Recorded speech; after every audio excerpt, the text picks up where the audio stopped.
Hi, update sis today. So, ang tinutukoy niya dito is yung 4D Quattro-Way Brazilian sa Skin Station. And feeling ko parang nakaka 8 or 9 sessions na ako lahat-lahat.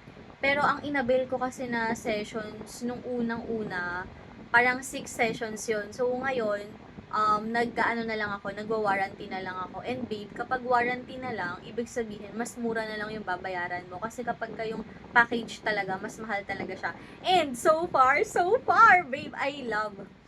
I love it. Like, parang, ang baby-baby mo lagi. Like, hindi ka, tsaka hindi siya makati, babe, kapag tutubo. Kasi, di ba, before, ang inaano ko lagi, yung taas, etong taas na to, yun yung mabilis, yun yung laging walang hair. Like, kasi naaano siya, kapag ka merong maiksi, konting ganun lang, natatanggal, or kaya minsan nga may kita mo sa panty mo talagang merong buhok-buhok na kusang natatanggal.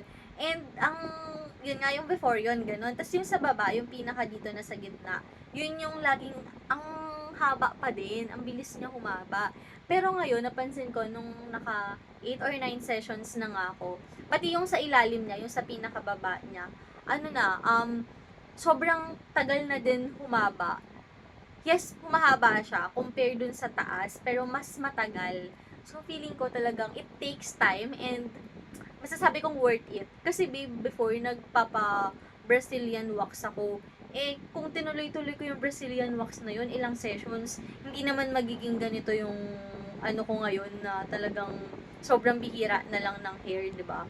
So, gets nyo na yun. Worth it, babe. Worth it. Like, hindi siya ganun kadalian, pero it takes time, pero worth it. So, try nyo. 4D Quattro-Way Brazilian sa Skin Station. Iba-iba yung promo nila. And, sulit naman. Sulit.